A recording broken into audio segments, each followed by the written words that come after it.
Shalom, welcome to another episode of Inspiration from Zion. I'm Jonathan Feldstein, and I have the privilege of being your host, coming to you from the Judean Mountains here in Israel. I like to refer to it as the original Bible Belt. Inspiration from Zion is a program of the Genesis 123 Foundation, whose mission is to build bridges between Jews and Christians with Israel in ways that are new, unique, and meaningful. I pray that you will find this all of those. Through this program, we're excited to connect you to people and stories in and relating to Israel to give you a window to look through, experiencing aspects of life here that you might not otherwise know about. We want this to be interactive, so please be in touch at inspirationfromzion@gmail.com and send along any questions and any comments about any topic anytime. Or you can be in touch with us at genesis123.co or follow and like Inspiration from Zion on Facebook, Instagram, and Twitter. Stay tuned until the end, where we're always going to share an exciting opportunity, and please feel free to share this with others who will also find it of interest. Today's guest and topic are super important, and I have to say, by full disclosure, until maybe a week, 2 weeks ago maximum, I was a distant fan of Alex Winston. He is the news editor at the Jerusalem Post, and I am a news junkie. Jerusalem Post is my main go-to source in English, and Alex is a not just a profound and competent writer, but has a great deal of very significant analytical skills. And until maybe 2 weeks, maximum, 3 weeks ago, Alex, I shared a comment about something you had written on the Islamic regime before the current riots were taking place, and relating to some what I refer to as fake reformists who you alluded to in one of the articles. And I'm so thrilled that you responded immediately, that we've now connected like this, because I really look for your byline in the newspaper. Alex began his career at the Jerusalem Post on the online digital news desk in 2019. Then he became the desk manager before being appointed as news editor in 2024. It's certainly been a lot of news in the last 2 years since you've been in this position. His reporting and analysis focus on historical features and geopolitics, with particular emphasis on Iran and Taiwan. Today, he's originally from Leeds, England, and moved to Israel in 2011, serving in the IDF Givati Brigade. And we were just talking before hitting record. He's also based in Jerusalem, and we are bemoaning the fact that there's tremendous traffic, but we look forward to the light at the end of the tunnel when the light rail is finished and we can get around for 8 shekels to anywhere. Alex, I'm really, really thrilled, and I'm really, really grateful that you've joined us here today on Inspiration from Zion as we begin to unpack in a prophetic way what are the news items that we need to look at for 2026. Well, first of all, thank you so much for having me. It's an absolute pleasure. And as you say, we recently connected, and it's been really, I always love speaking to people, hearing what they think of our coverage in general and pieces that I specifically write. And it's, yeah, you've been very, very kind in your words. So I'm much appreciated. 2026 is, I mean, it's exciting, it's interesting, it's fascinating. We're, 6 days in, and we've already seen, obviously, in the United States, Donald Trump likes to start the year with a bang. Um, and there's so much, there's always things going on in Israel, as you know. There's always something, even on a quiet day. We can have the quietest day in the office, and then boom, about 4 o'clock, something will drop. And there is so much to look forward to here. So much to look forward to, so much maybe not to look forward to, but that is of regional importance and national importance. So Is there we're really, is there really such thing as a quiet day? very, I mean, I don't want to curse anything, but obviously the week of Christmas, when a lot of people Uh, outside of Israel, take vacation, a lot of governmental offices or general offices are, they take vacation over Christmas and New Year. So we started to have a couple of quiet mornings, but Israel will always throw you a curveball. Every day is an yeah. existential crisis here. Yeah, and you've been especially busy, and maybe we'll jump in on this, but you've been especially busy the last 10 days, right? Are we in the 10th day now? With and before that, but reporting on developments in Iran. And I've actually felt bad taking you away from that because I'm thinking that every moment of every waking hour of the day and probably during sleeping hours, something is going on in Iran that is Hmm. newsworthy and could trigger something remarkable, disastrous, or both of those. And so I don't know if I were you, and I don't mean to put pressure on you, I'd be thinking, oh my goodness, I'm having this lovely conversation with Jonathan for an hour. What's going to hit me in the face when I'm missing? But let's talk about that because currently it's the news item. I Hmm. think here in Israel, there are others, and we'll talk about them. But also, to me, what's happening in Iran ha is the fulcrum for so many other potential news items that can evolve or not here in Israel this year. So maybe just Absolutely. quickly a immediate update about what's new that we haven't seen or that you've reported on most recently, and then what do we need to look at? How can this? You're not a prophet, you're the news Mhm. editor, but what do we need to look at in terms of where this might go? Well, I'm really glad you suggested starting with this because, as you've just said, this can affect, we could go through 10 different potential stories of 2026, and Iran could affect every single one of them. So it really, really is important what is going on. We've been working really hard over the past few months to try and bring to the Western world what actually is taking place in the country. Beginning of December, we tried to bring in or tried to report on a lot of people who were taken into custody, who were arrested for different things. There was an example of a 19-year-old girl called Bitter Shafii at the beginning of December. Her and her mother were taken into custody by the IRGC, and basically nothing was heard of them. We didn't know where they were, what was taking place. And then slowly but surely, reports came out that they were being subjected to solitary confinement and torture. The young girl Bita, who, as I said, is only 19, had been arrested before in 2023. She'd had her fingers broken whilst in Oh my God. custody. And she basically posted a video just before her arrest stating uh, it's important that we have a voice in Iran. It's important that people know what's going on. She posted videos in support of the Crown Prince Reza Pahlavi, who obviously has been in the news a lot recently with the protests, which we'll get into. So this was sort of going on before, and we were trying to bring a voice to these people, and we were doing a good job of reaching plenty of people, especially in the United States. And then, as everybody I'm sure is aware, there has been crazy financial difficulties in Iran anyway. This is a mixture of sanctions. It's a mixture of the regime funneling billions of dollars of its oil wealth to its proxy groups.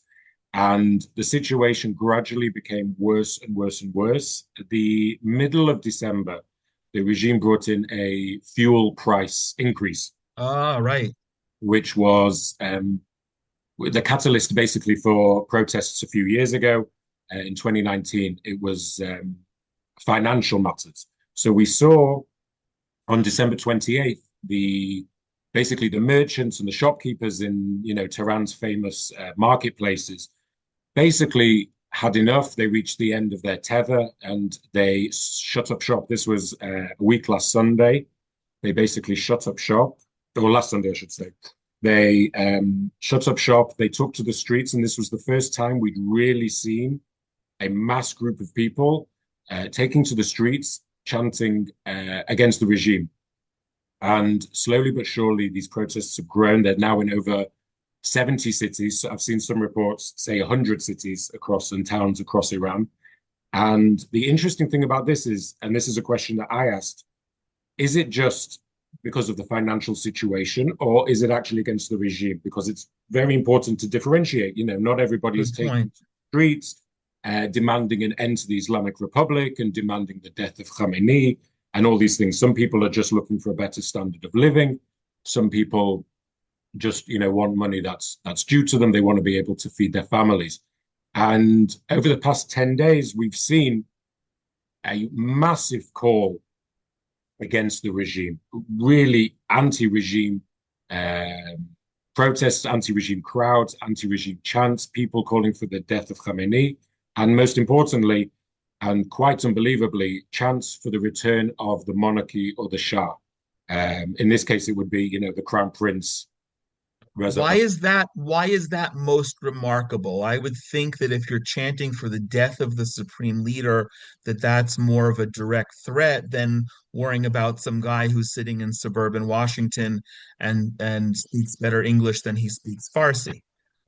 That's a really good question. So obviously, the monarchy was kicked out in '79 in the Islamic Revolution. That was, the big Iran's big moment. The Shah fled.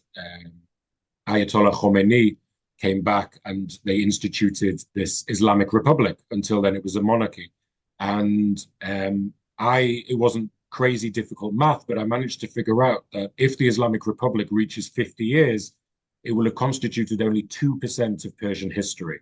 Yeah, that's very Which is good. nothing. The monarchy, almost all of that 2,500 years has been a monarchy. So the Persian people, the Iranian people, have much stronger feelings and much stronger ties in general when they're looking back through their history to the concept of monarchy and to the concept of empire than they do to an Islamic Republic.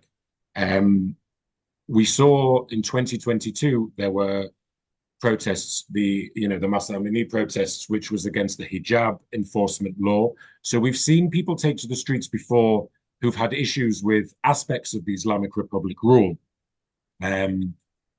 which you have to have incredible bravery to do that, to be able to take to the streets and stand there with their security forces and say, we don't want to wear the hijab anymore, or we don't want, we want our money. But to actually stand there and hear what we're hearing now coming from Iran, which is we want to end this regime. We're sick of this experiment. We made a mistake. We were wrong. We want to bring the Shah's family back I mean, a few years ago, it would have been unthinkable. You might have got the odd person stating it here and there, but now we are hearing crowds marching through Tehran, marching through cities like Mashhad and Coms, which is a major religious center, for the clerics, it's a major power base for them. So to hear people calling for their monarchy, I think they've realized that they made a mistake 46, 47 years ago and they're trying to rectify it. And B, it just shows the strength of the Persian people's love for their monarchy that they've had for the majority of their history. So we shouldn't be crazy surprised by it, but obviously the surprise is the bravery that these people are showing, standing there taking it. And Yes. we've seen some terrible scenes coming out of Iran.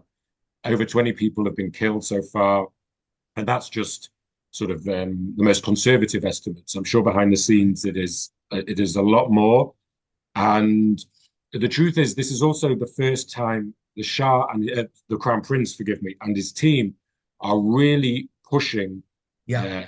really pushing from the outside to try and support the people and try and give the people a voice. And 2025, if I may say, was a big year for the Crown Prince in that he held a couple of conferences and he came out and said, here is a plan for a future Iran. Yes.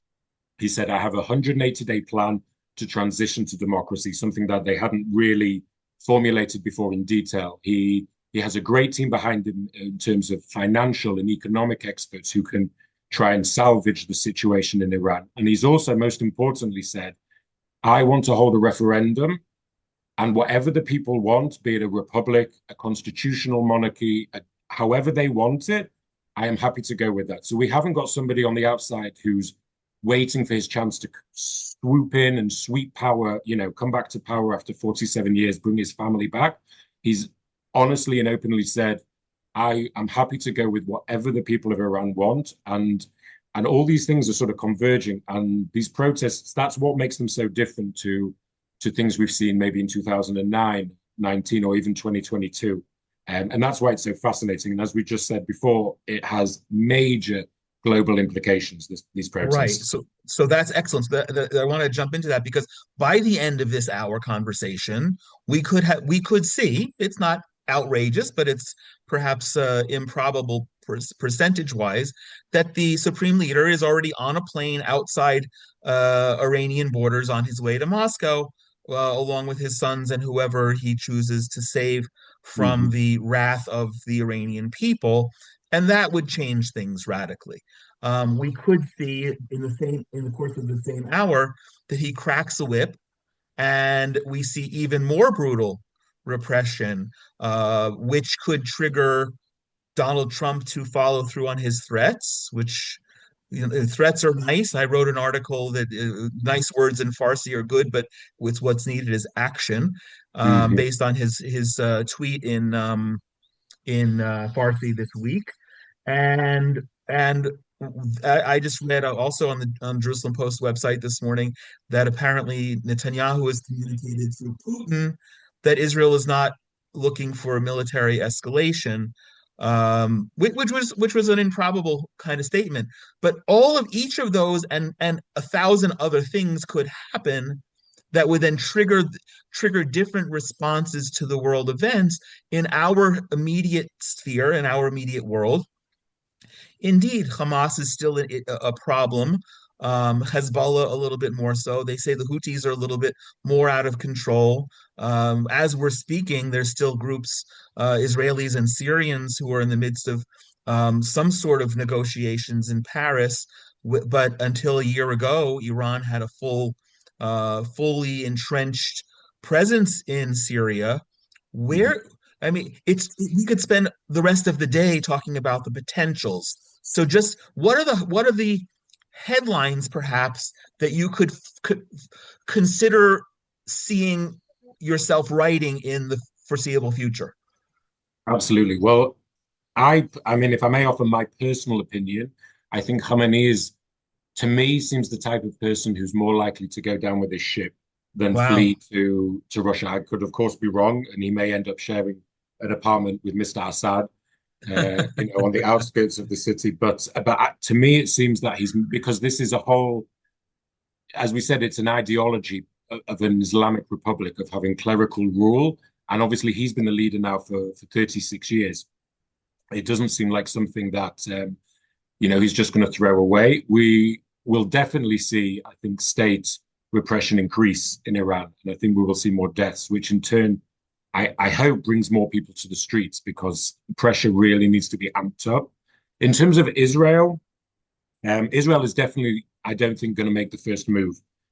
I'm sure Israel behind the scenes is definitely trying to help. I know people have said the Mossad is helping on the ground, is not helping on the ground. Iran came out yesterday with a video of an alleged Mossad spy they'd arrested who was, I mean, it was a very flimsy video. There was one security guard with him, and they sat him down at a table full of weapons, which you wouldn't really do if it was a genuine Mossad agent.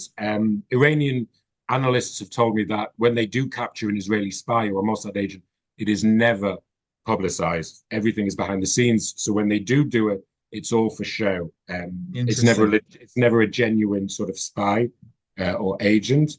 So the question is, could the regime get so desperate that it takes military action against Israel? That is not off the table. We've seen regimes, that are falling and collapsing and do crazy things to try and stay in power. So it's not inconceivable that they try and attack Israel. It wouldn't be to their benefit. I think we have military superiority, but we've seen last week they were covert, and I use that in inverted commas, missile tests because you could see the Iranians were sending us videos of missiles flying through the sky. Iran said they were testing and then they denied it. So there could very easily be a military confrontation, but I don't think Israel will be starting it. The US's position is also very interesting. Secretary of Yes. State Rubio said, as part of the Maduro arrest, Yeah. that Iran and Hezbollah obviously are entrenched in Venezuela as well, both in terms of weapons, but also in terms of the drug trade. These are two groups, the Iranian regime and Hezbollah, who make millions, if not billions of dollars a year through the illicit drug trade and smuggling. So even if you're watching it thinking, well, what does the capture of a Venezuelan president, and he's in New York, about he started his trial already, or he appeared in court yesterday. What does that have to do with the Middle East? Well, it affects Iran and Hezbollah greatly, which obviously affects us greatly. So we could see the regime potentially as a last resort, attack Israel. Israel is, I'm sure, as I said, clandestinely helping behind the scenes. In terms of Trump, I think he keeps moving the goalposts slightly. In the beginning, it was if Mm, anybody dies, if any protester dies, we are willing to take action. And then sort of one of the last few messages he sent out on social media was if a lot of people are killed. So to me, it seems like slightly moving the goalposts. I to me, the most important thing is that it comes from within and that it's the Iranian people who do this. There's nothing wrong with getting help here and there, but it should not be seen that a foreign government has taken down the Iranian regime, because then, in a way, the protest movement will lose legitimacy. People will always be able to caveat it by saying, well, it was Israeli missiles or it was American missiles. And to me, that's a really important thing in order to try and give the protests, and should the regime fall, to give that legitimacy. It has to come from within. but let me ask you a question. You said, should the regime fall, and talking about giving the protests legitimacy. It's yeah, maybe Netanyahu is not saying it, but it's certainly in the interest of Israel and the rest of the world, quite frankly, for the regime to fall. It's one of the most. I was on an interview yesterday, and I said I think since World War II, we have the potential to see the erasure of the greatest evil in the world. Mhm. You could throw in the Cold War, but that was a different kind of situation, and the nuclear threats that we were living under at the time. Who cares if there's legitimacy in the protests? If an Israeli, a single Israeli F-35 can load up a bomb and aim it to where Khamenei and his sons are hiding and eliminate them in order to let the rest of the world go, does it really matter in the scheme of things? In my personal opinion, I think so, simply because it will give, and there's lots of people out there who are parroting, regime propaganda, and plenty of people in Western media as well who are trying to frame this as we shouldn't get rid of the regime, but we need to reform it. We understand that. And the Iranian people are saying, we don't want reform. We've heard Right. this playbook before. We do not want to try and reform the regime. We don't want you to bring in, a president who is supposedly reformist. They're saying, we are sick of this Islamic Republic. Um, so I mean, if Israel did decide to take out Khamenei, it would be a hell of a story. How much it would help the regime, and this is again the interesting thing about what's coming out of Iran, is trying to verify what's true and what's not. You hear so many reports of Khamenei, like you said, maybe fleeing to Russia. That was a rumor that came out. His mental health, his physical health. But I think it's also really important to remember that this is a regime that for 46 years has entrenched itself, not just across the region in the Middle East in terms of proxy groups, but across the whole world. In London, in Washington, in New York, in these Yes. major Yes. cities, there are, I alluded before to sort of mouthpieces for the regime in Western media, but not just that, within governments. I'm not saying Yes. these people are paid by the Islamic regime, but they have ties to the regime, they are connected, they know people, and it's in their interest to try and keep the regime going.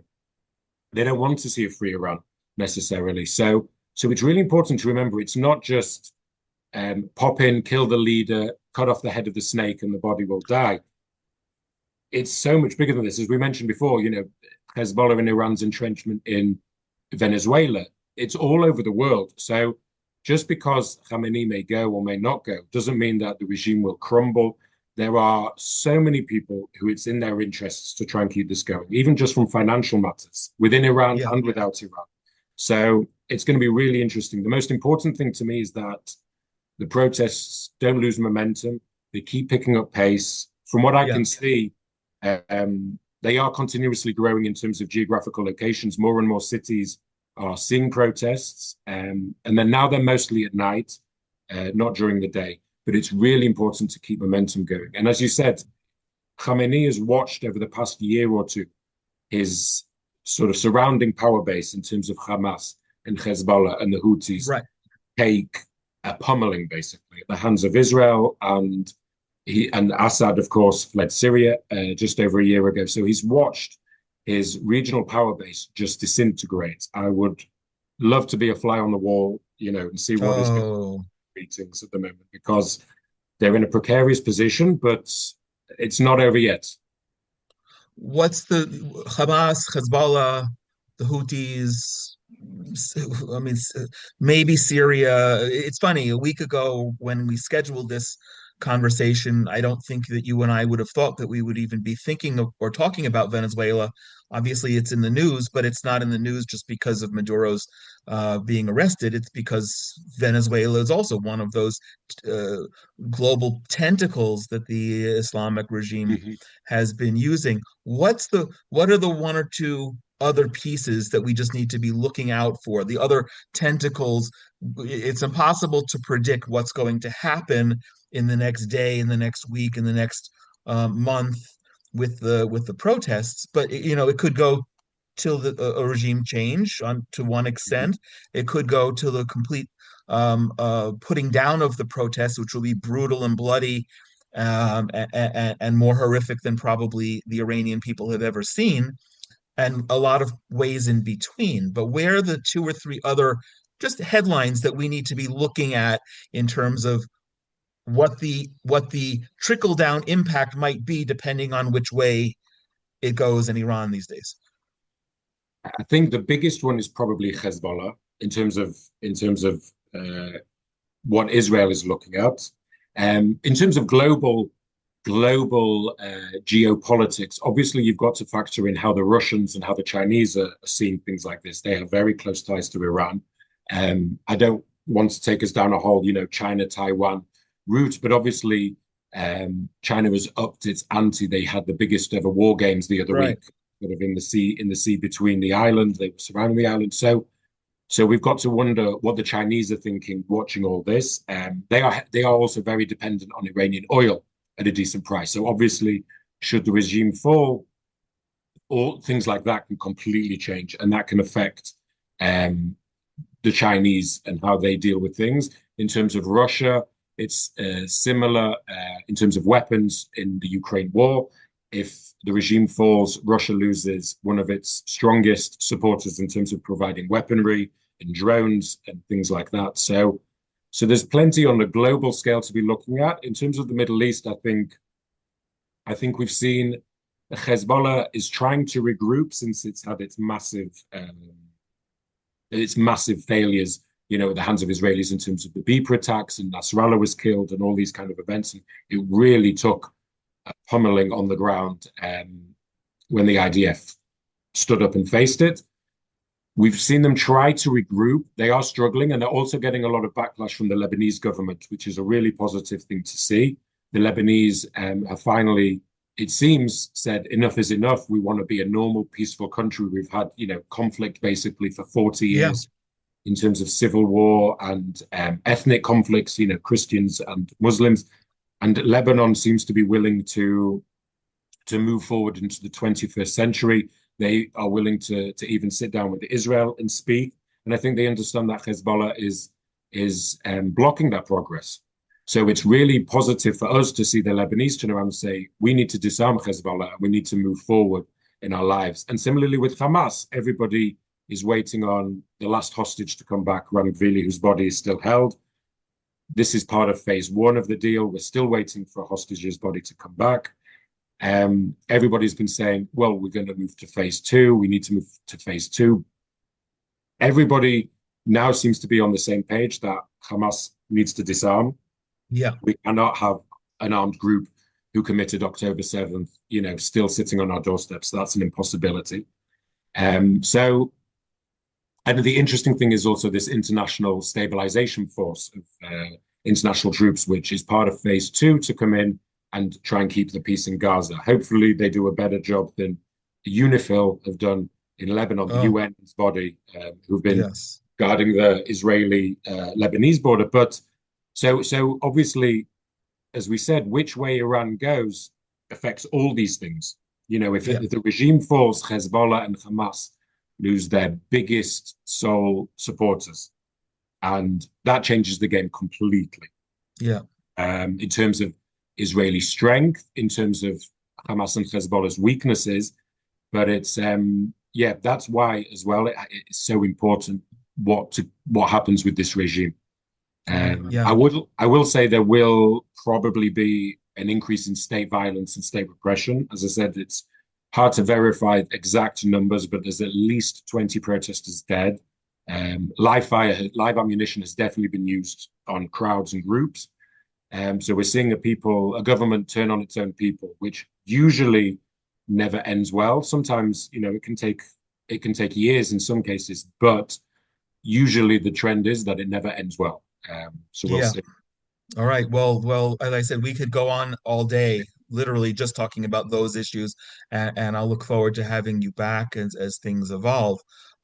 Let's move to something else that's tangentially related and in the news also today.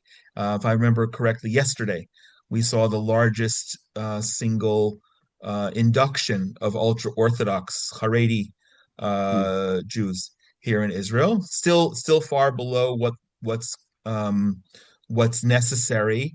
And I suppose that's the jumping off point because this has become more of an issue in the last 2 years with with other Israeli populations shouldering the brunt of the war. The obviously we're all doing the economic impact, but also the serving in reserves and how everyone has been impacted, and I think that's put this much more in the crosshairs.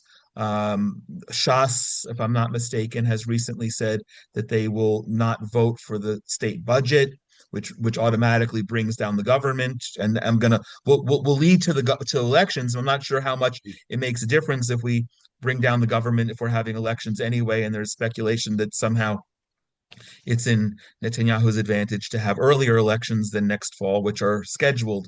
But what do you see in terms of 2026 vis-a-vis how the ultra-Orthodox draft the law that has yet to be passed, and what the societal impact will be? Well, I mean, again, a fascinating issue. And as you rightly said, sort of there is a whole sector of Israeli society who for 2 years have been willingly sending their sons and daughters off to die in war or potentially die in war, God forbid. And whilst at the same time, a lot of a different sector are staying at home. They refuse to join the army. They think it's nothing to do with them. And obviously, that's an issue that goes back on some level to the foundation of the state and the introduction of this law. I mean, now in 2026, it's a major issue simply because of demographics, simply because of numbers.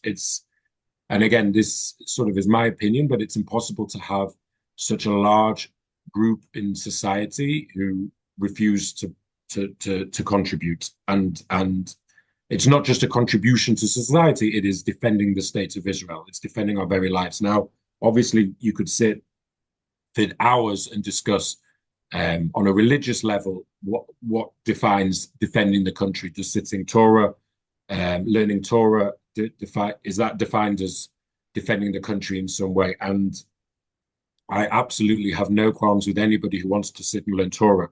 But the problem is that when you've got people who can do both and manage to do both, they learn Torah, they're religious, and they see the necessity of defending the state of Israel. It's hard in some ways to say we shouldn't do anything at all.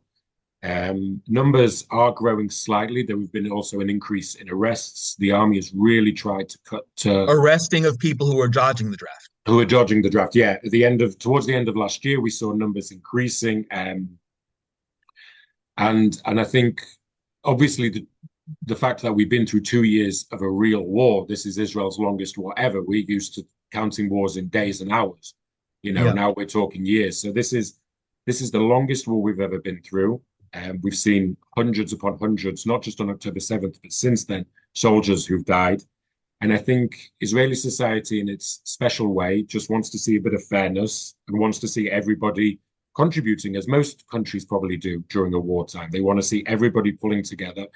And it's hard when a large part of those demographics don't want to do that. And it's also, to caveat that, it's hard when they're also receiving state money and taxpayers' money at the same time, which obviously brings in the politics of it. As you said, Shas threatened not to support the budget.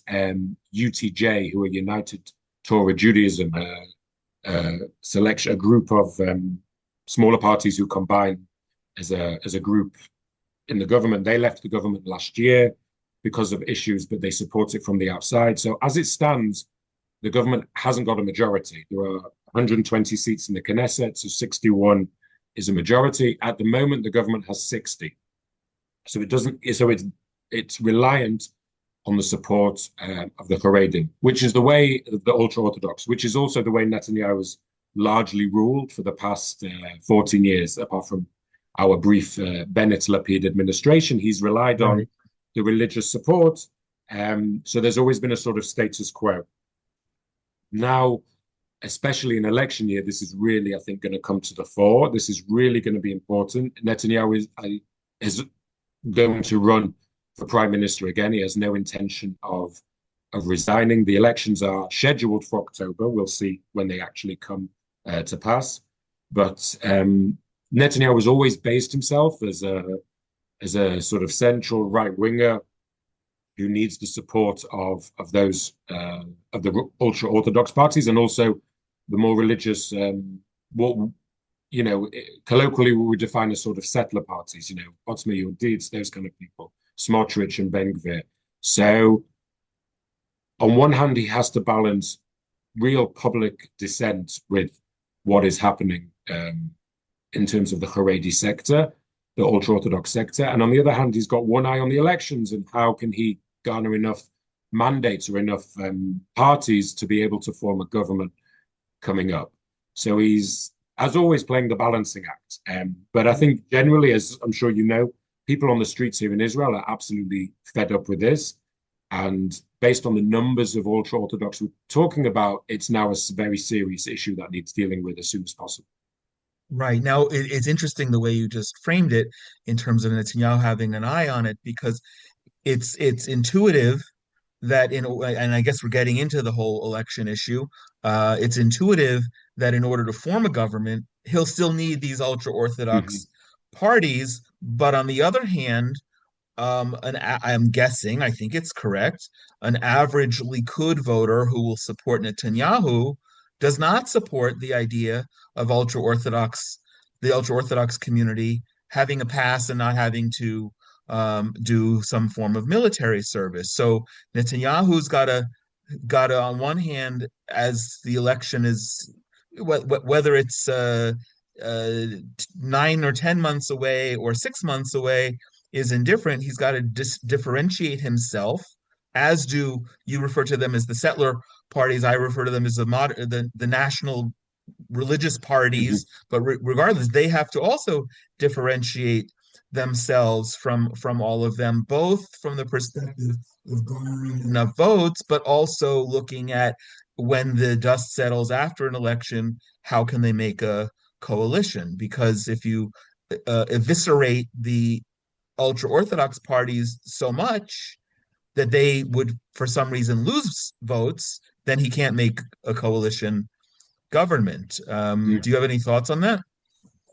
Absolutely. Well, I think we understand that sort of demographically, talking just about numbers, the ultra-Orthodox vote will more or less be the same as what we've seen the past few years. In terms of they will get the same number of votes, more or less, the Haredi parties. It's about 15 seats in the Knesset. Yeah, so it's a sizable number to contribute towards a government, to the formation of a government. The real fluctuations are, as you said, the religious Zionist parties, the Likud. We had so many elections sort of over the past that period, around COVID or just before COVID. The religious Zionist parties, they fluctuate. Sometimes they can do really well, sometimes they can do poorly. Yeah. We've seen the Likud. The Likud lost out a few years ago to Benny Gantz's party. I think they got 32 and Gantz got 33. So they even came second in terms of mandates. So it's going to be interesting. We've also got Naftali Bennett coming back, who is a former prime minister. He tried to run, the way I see it, on a sort of Anglo center-right, include everybody kind of platform. And to me, it didn't work. Like it didn't succeed. He became a prime minister basically with the lowest number of mandates, I Yeah, think, in yeah, its history. So he didn't quite capture the vote. But all these factors will come into play for the election. It will be really interesting, obviously, in terms of the Likud vote, what happens with the Gaza war, what happens with Iran, all these things will affect it. Bibi could be riding the crest of a wave of immense popularity after bringing himself up from the doldrums of post October 7th, when his popularity plummeted. A lot of people sort of held him not maybe personally responsible, but as head of the country. Most in other countries, you would expect maybe a prime minister to resign in shame. He has held on, he has led the war. So it will be really interesting to see where exactly Netanyahu and the Likud are standing. And obviously, as I said, the Haredi draft, the Haredi voting bloc, their numbers will more or less be the same. They're not going to garner suddenly an extra 100,000 votes from nowhere.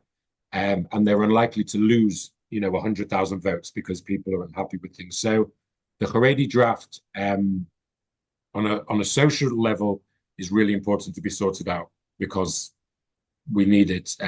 We need a functioning army. We cannot have an army that needs people and is struggling. And on a political level, it'll be really interesting to see if Netanyahu is able to form a coalition, form a government, assuming the Likud wins the most seats, that excludes the Haredim, and therefore he can move ahead with any potential ah. legislation. It would be really interesting to see what happens. Well, so in order, that's fascinating. I never thought this conversation would go in that direction, because Possible. it's not impossible, but Bibi is so vilified, and there are so many people who are currently either actually in the opposition or Bennett, who is not in the government, not in Knesset at all, but obviously intending to lead a major charge to be in the Knesset and be that ruling party.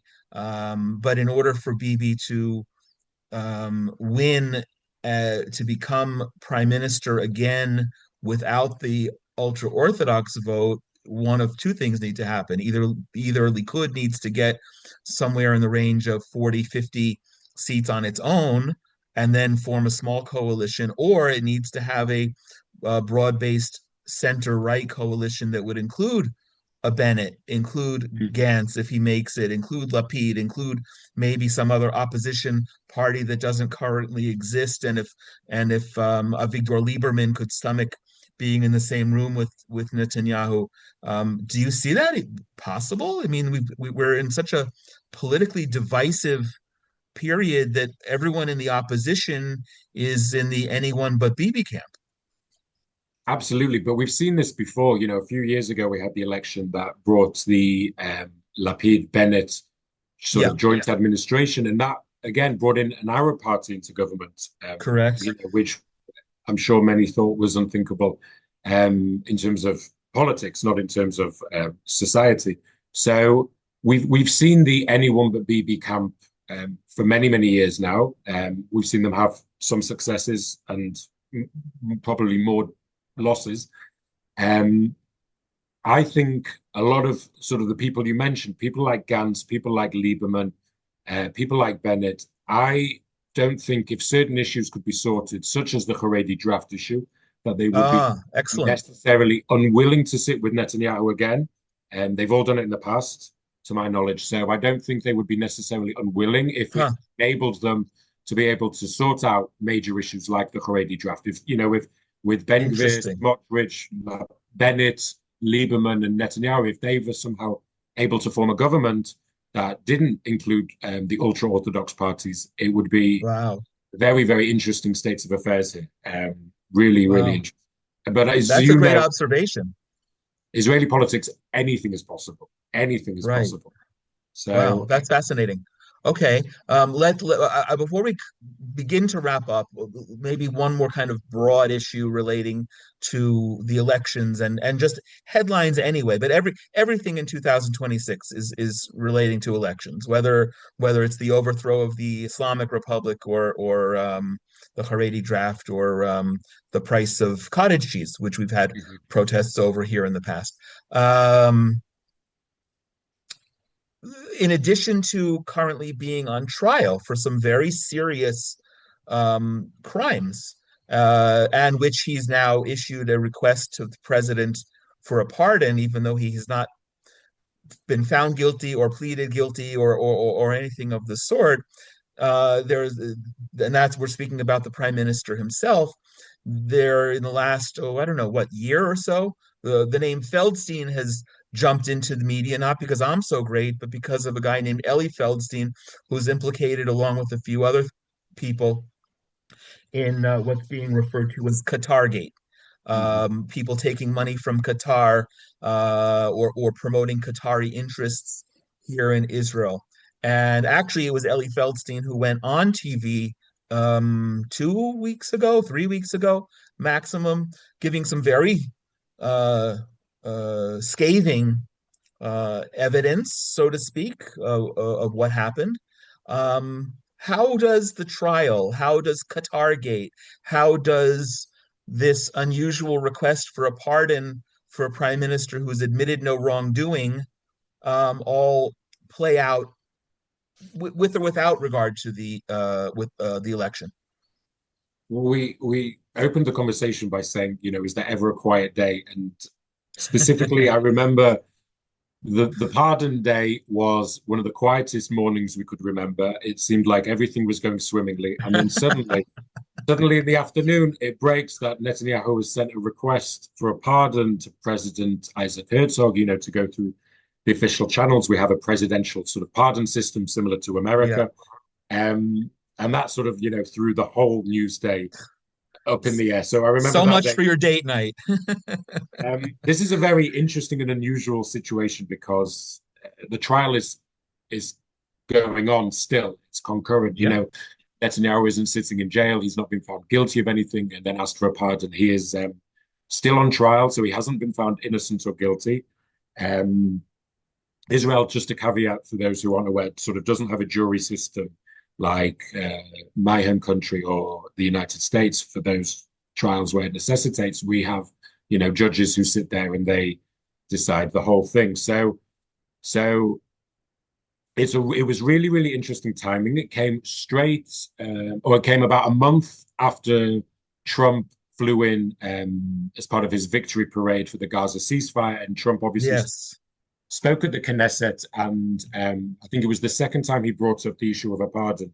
He's mentioned it before, but he stood there in Israel's parliament and called on President Herzog, to pardon Bibi, which is Looking at him, looking at yeah, Herzog. very Yeah. powerful statement. And so it's ongoing. They made the request in November. It usually takes a couple of months, so we're expecting, in the Ah, next few weeks, maybe something to come out. I have absolutely no indication of which way it will go.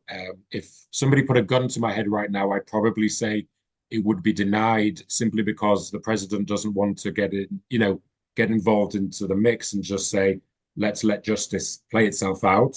That would be yeah. my gut instinct. Um, Most people, I think, feel that the trial has been going on for too long, or the story behind the trial. It's been years and years and years in the making. Yes. Netanyahu has had to appear in court 2 or 3 times a week Yep. during the duration of the war, basically. So it's taking him away from leading the country. Obviously, his supporters hate that. Other people say, well, he's on trial. He has to appear. It doesn't matter what else is going on. In terms of how it will affect things, as I'm sure you know, most people in Israel probably, if they're in the pro-Bibi camp or the anti-Bibi camp, they're unlikely at this stage of his political career in their lives to start changing sides. Most people are pretty well entrenched, whether they think this is a witch hunt against one of Israel's greatest servants and it's just the left, in inverted commas, out to get him, or some people are like, Netanyahu is such a criminal. It's obvious. Like, of course, anybody knows that he's a criminal. Just look at him, listen to him. So it's unlikely to change most people's minds from where they've been for the past few years. There's always, a few people in the middle who are willing to let things play out, see what happens. If he's found innocent, then fine. Justice has served its purpose and we can move forward from this. So it's going to be really, really interesting there. The trial does need to, I think, wrap up, with the war, with Iran, with elections, as we've said. They do need to start closing it up, but there's a long time left to go on that officially. Um, there's no sort of indications we're going to speed things up and hurry things along. So I don't think many people are going to change their minds from where they previously stood. So in terms of affecting the elections, it probably won't make much of a difference with the electorate. It's just a question of whether he goes to jail or not. Oh, wow. That would obviously, that's like a very extreme situation. But we'll have to wait and see whether he's found guilty or not guilty. I don't think, as I said, a presidential pardon will come, but crazy things have happened in this country. But when you say it's a question of whether he goes to jail or not, I am not an expert on the Israeli judicial system, but I assume even if he's found guilty, that we have an appeal process here, and he could open it all Yes, back up for a whole new trial, he certainly could. which could take another decade. He certainly could. And it's important to remember, we've not mentioned this, by the way, but we're talking about a 75-year-old man who has spent more or less 25 years in national politics, or 30 Yeah, years even. 1996, he was first, voted in. right. Um, so this is a guy who spent 30 years involved in politics at the highest level, more or less. He's obviously led the country through 2 years of horrific, war and post-October 7th. He has been dealing with Iran for at least a decade. We all remember turning up Yep. at the UN with his boards and bomb pictures. So, and he's been obviously a big advocate of dealing with the regime for a long time. So this guy is 75 years old and he has all of this on his shoulders. Now I'm 36, if I may say, and I probably couldn't deal with all that at this stage of Right. my life. I agree So with you. even just looking at it, from that sense, there's a health perspective. How long is this guy going to be able to keep going on at the highest level and giving the country his all? And as you said, an appeal process can take years and years. Israel is a very bureaucratic country. Things can get bogged down. And so we're just going to keep going around in the same circle. This is why it's the gift that keeps on giving, Israel, because More headlines to look forward to from Alex and other Jerusalem Post writers in 2026. Um, absolutely. okay, Alex, let's wrap up. I want to look internationally.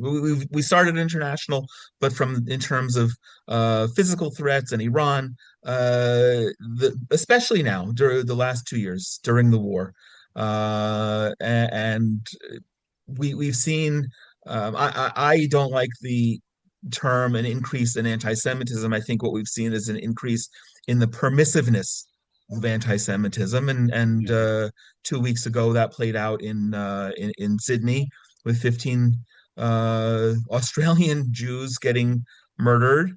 Um, we now have a Muslim anti-Zionist mayor of New York, and on his first day in office last week, he reversed a number of things that were advantageous vis-a-vis Jews and anti-Semitism. We've seen university campuses, we've seen cities across the world erupt, not just in anti-Israel protests, but things that have been overtly anti-Semitic. And we've also seen, and maybe they're corresponding, various countries uh, changing their whole diplomatic view vis-a-vis Israel. It's probably less significant, but when you see countries saying that they won't send a performing group to the Eurovision because Israel is being allowed to participate, that's probably the least significant, but it's the symptom of something much broader. What are you? And then the International Court of Justice and the International Criminal Court, and Israel being accused of apartheid and genocide and ethnic cleansing. Where do you see this going in 2026 now that some people mistakenly are saying we're at peace? We're not, but there's not active combat that's in the headlines on a daily basis. Well, I think as you just referred to it, things like Bondi and the Bondi Beach attack over Hanukkah in Australia, it proves that all those people who were standing on the streets, claiming they were anti-Israel and pro-Palestine, as you said, we're not at peace, but there's a ceasefire. We're not, at war on the ground in terms of the way we were a few months ago. So all the people standing there saying it's not about Jews or anything to do with Jews, it's only Israel. And then a few weeks after a ceasefire is signed, we see, Jews literally gunned down celebrating Hanukkah. It was nothing to do with Israel. The event had nothing to do with Israel. It was not a political event. It was about celebrating Hanukkah. So it kind of proves the point where we're all stood there saying, you're not fooling anybody. We've seen, the prime example is the code word Zionist instead of Yes. Jews. No Zionists allowed. We've seen it, plastered in front of restaurants, in front of groups, for meetings, book readings, things. No Zionists allowed. And what they mean is no Jews are allowed. We don't want Jews coming. And now that's nothing to do with Israeli politics. That is base level anti-Semitism at its finest. In terms of how it will play out, I definitely think we will see an increase in Aliyah numbers to Israel, particularly from Australia. I think the United Kingdom, my home country, if I'm allowed to say it, is absolutely fallen to the dogs, is just a failed state in general. Wow. Never mind its protection of Jews, but its protection of its people in general has absolutely just collapsed as a state. I think the Starmer government doesn't have a clue what it's doing and isn't strong enough to stand up to anybody. I think we'll see an increase there. I'm sure American Jews will also join the party. But yeah, we've seen such an increase in anti-Semitism that it's scary. We've seen people describe sort of post-World War II era, through the 90s and early 2000s as a golden age of Western Jewry. But once you see people basically barring Jews from places and barring Jews from being able to attend their educational establishments, and some of the stories coming out from American campuses of what Jewish students are going through are absolutely horrific. I mean, we're talking sort of like Nazi Germany level. Yes, yes. And I don't want to go into, we could talk again for hours about the Muslim Brotherhood and the infiltration of American campuses and all these different things. But it's just all comes back to a point that many people are slowly starting to realize that Israel is kind of the only place for us at the moment. It's the only place where we can be safe. I have never appreciated my decision to leave England and move here more than the past 12 months. Wow. And this is post October 7th. Yes. So Eurovision is an interesting one because obviously it's a European singing competition. It's very, very popular in Europe. I grew up, we would watch it every year. And the countries that we've seen pull out of it so far, some are not surprising. Ireland's level of anti-Semitism is beyond the pale. They are more obsessed with Israel and Jews than they are with their own domestic policies. Interesting. It's fascinating. Spain as well, under its socialist prime minister Pedro Sanchez is willing to lambast Israel every opportunity with Gaza, but refuses any Catalonians who wish to express an interest in independence. They get thrown in Excellent. jail. So we have these balancing issues. But countries like Iceland and Netherlands, which generally we've had nice relations with, it's unfortunate that they've taken this position. But it's important to point out as well, it's not a governmental decision. These are sort of TV broadcasting companies' decisions. So it's not, national policy, as it were. Israel, as it stands, there was a poll done the other day, which I don't think we can read too much into it. It's before any competitors have been announced or songs. We've heard some of the songs, so we can't read that much into it. But Israel came top of a poll predicting this year's Eurovision winner. Israel came second, I think, last year in terms of the public vote within Europe. So I think, again, we're seeing a differential between government policies or national or body and the way ordinary people on the street are seeing things. Mentioning the UK, I get a lot of messages from Brits saying, non-Jewish Brits saying, I can't believe what's happening in this country. I can't believe what is going through, what Jews are going through, the level of anti-Semitism. A lot of Irish people are trying to fight back and stand up and say, this is not Ireland. We're not this kind of people. So, yeah, it's a differential between body policies, organizational policies, or governmental policies and what the people are saying. But we have to be aware, Mamdani as well, as you said. To me, the Mamdani thing is really interesting. Not necessarily the removal of the IRA definition of anti-Semitism. He said he was going to do that, before in his campaign, and he came in and did it. And that is more of a symbolic thing. More interesting to me was one of the Adams acts that he repealed was a sort of business related decision, which has Yes. potential to allow more BDS things to seep in. Now, Israel has, in terms of its startup and its cyber tech and all these different things, has a massive role in the New York economy, not even the US economy, just in New York. It has I think it was the fourth or fifth, maybe biggest importer into New York's economy in Wow. 2024. I think that number's correct. It was at least $5 billion. So if you start letting BDS policies dictate,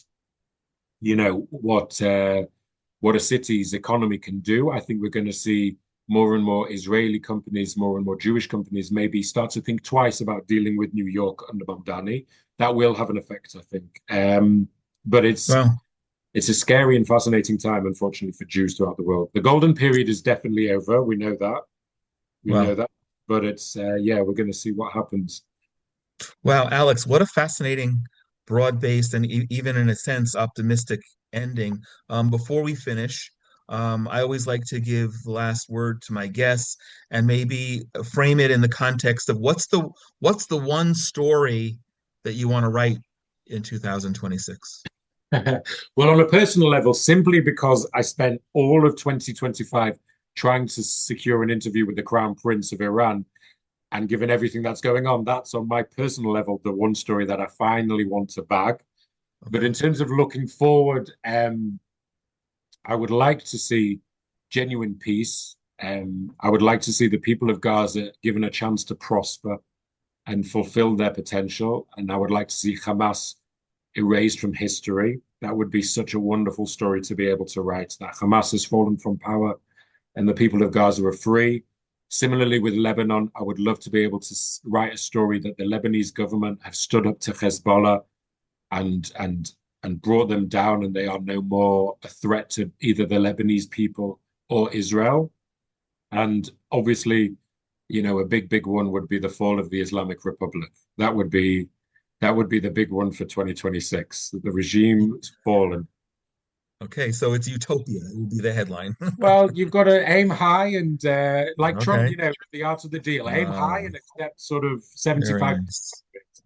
Very nice. Alex, this has really been a delight. I hope it won't be our last time having these conversations one day in person over coffee or maybe a more celebratory beverage when one of these things happen. I encourage everyone to follow you on Jerusalem Post and glean from you all of the fabulous knowledge that you've shared with us today. We're always grateful that the podcast is sponsored by our friends at the Willow Run Greenhouse in Culpeper, Virginia, and I always tell people if you're ever in the area, pop in and thank them for helping make conversations like this possible. And also special thanks to our friends, the Coin family, for their meaningful sponsorship.